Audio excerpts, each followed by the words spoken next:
இன்றைய வாழ்வுதரும் வார்த்தையானது நீதிமொழி 3வது அதிகாரம் 12வது வசனம்.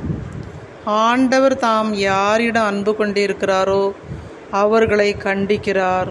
ஆம் சகோதர சகோதரிகளே, ஆண்டவர் யாரெல்லாம் அதிகமாக விரும்புகிறாரோ அவங்களை ஆண்டவர் கண்டித்து திருத்துகிறார்.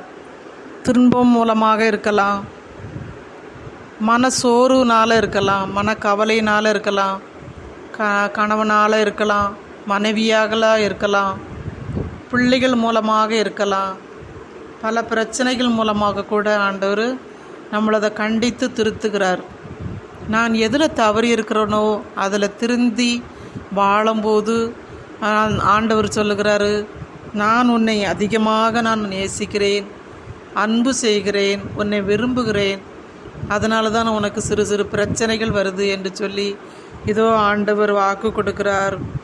இதோ உன்னை உள்ளங்கையில் நான் பொறித்து வைத்துள்ளேன், உன் சுவர் எப்போதும் என் கண்முன்னுக்கு இருக்குது என்று சொல்லி நீ என்னை முழு மனதோடு நம்பு, ஒரு சொந்த அறிவாற்றலை சார்ந்து நில்லாதே. அப்படி சார்ந்து நிற்காத போதெல்லாம் ஆண்டவர் தன் உள்ளங்கையிலே உன்னை பொறித்து வைத்திருக்கிறாரு. நம்மளுடைய தேவைகள் எல்லாம் அவருக்கு தெரிந்தவையாக இருக்குது. ஆண்டவர் சொல்லுகிறார், உன் செல்வத்தை கொண்டு என்னை போற்று. நம்மளுடைய உடல் பலன் வாய் வார்த்தைகளை வைத்து ஆண்டவரை போற்ற வேண்டும், அதை அவர் விரும்புகிறாரு. அப்படிப்பட்ட ஆசீர்வாதங்கள் மூலமாக ஆண்டவர் உங்களை தேற்றி எடுக்கிறாரு. ஆண்டவர் யாரிடம் அதிகமாக அன்பு வச்சிருக்கிறாரோ அந்த மக்களை திருத்தி எடுக்கிறாரு, கண்டிசுப்படுத்தி எடுக்கிறாரு. அப்படிப்பட்ட மக்களை அவர் நிறைவாக ஆசீர்வாதம் கொடுக்கறதுக்காக, அவர் அருகிலே வைக்கிறதுக்காக அவர் சிறு பிரச்சனைகளை கொடுக்கிறாரு.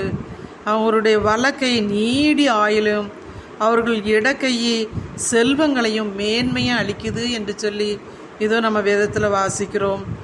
ஆண்டவர் தன்னை அடைந்தவர் அது வாழ்வினும் கணிதனும் மரமாக அதனை பற்றி கொள்வார்கள்.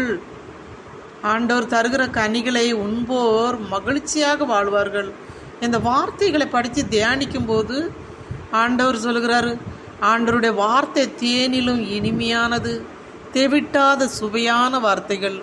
அது ஒவ்வொரு வார்த்தைகளும் அதிகார வசனங்களை படித்து நான் எனக்கு என்ன சொல்கிறாரு ஆண்டவர் என்று நம்ம இதயத்தில் தியானிக்கும் போது சுவை உள்ளதாக இருக்குது. பல நேரங்களிலே நம்ம அவருடைய வார்த்தைக்கு முதலிடம் கொடுக்காத வாழ்ந்திருக்கிறோம். அவர் வார்த்தையை எடுத்து படிப்போம், ஆண்டவரை போற்றுவோம், அவரை துதிப்போம். ஏதோ ஒரு விதத்தில் பிரச்சனைகள் வருதா, ஆண்டவரே இது நீ எனக்கு நன்மையாக காரியங்கள் ரெட்டிப்பாக வைத்திருப்பீங்க, அதற்காகத்தான் இந்த பிரச்சனை வருது அப்படின்னு சொல்லி நம்ம அவர்கிட்ட நம்பிக்கையோடு இருப்போம். ஒரு பிரச்சனை வருதுன்னா கண்டிப்பாக அடுத்தால நம்மளுக்கு ஒரு ரெட்டிப்பான நன்மை இருக்கும். ஒரு துன்பம் வருதுன்னா அந்த துன்பத்துக்கு அடுத்தால நம்மளுக்கு ஒரு மகிழ்ச்சி கிடைக்கும். ஒரு குழந்தைய பெற்றெடுக்கிற தாய் எவ்வளோ வேதனையோடு எடுக்கிறாளோ, அந்த குழந்தைய பார்த்த உடனே எவ்வளோ மகிழ்ச்சி அடைகிறாளோ, அதே போல தான் ஒரு வேதனை பட்டால் தான் நம்மளுக்கு நம்ம ஒரு சந்தோஷத்தை அனுபவிக்க முடியும். அதனால் நம்ம குடும்பத்தில் இப்படி பிரச்சனை இருக்கே, எனக்கு மன அமைதி இல்லையே அப்படின்னு சொல்லி நம்மளை நாங்கள் ரொம்ப அங்கலாய்க்க வேண்டாம், ரொம்ப மனசு கவலைப்பட வேண்டாம். நம்மளை படைத்த கடவுள் நம்மளோடு இருக்கிறார். தீயோர்களாகிய நீங்களே உங்கள் பிள்ளைகளுக்கு நல்ல ஈவுகளை நினைக்கும்போது நான் விண்ணக தந்தை என் மக்களுக்கு இன்னும் அதிகமாக நான் செய்ய மாட்டேனா என்று சொல்லி நம்ம மத்தேயு நடிச்சதில் வாசிக்கிறோம். இயேசு சொல்கிறாரு, அப்படியாக நம்மளுக்கு இந்த வாக்குறுதியை கொடுக்குறாரு ஆண்டவர். நான் உங்களோட தான் எப்போதும் இருக்கிறேன், நான் என் அருகில் உங்களை கொண்டு வரதான் ஒரு சிறு சிறு பிரச்சனைகளை கண்டிஷனை கொடுக்குறேன் என்று சொல்லி வார்த்தை மூலமாக பேசுகிற ஆண்டவரை நம்ம போற்றுவோம், துதிப்போம், ஆராதிப்போம், அவரை மட்டும் மகிமைப்படுத்துவோம். மகிமை செய்ய அவரை மகிமை செய்ய அவர் நம்மளை நிறைவாக ஆசீர்வதிக்கிறவராக இருக்கிறாரு. பிள்ளா, என் அறிவுரையை மறவாதே, என் கட்டளை உன் இதயத்தில் இருத்திக்கொள்.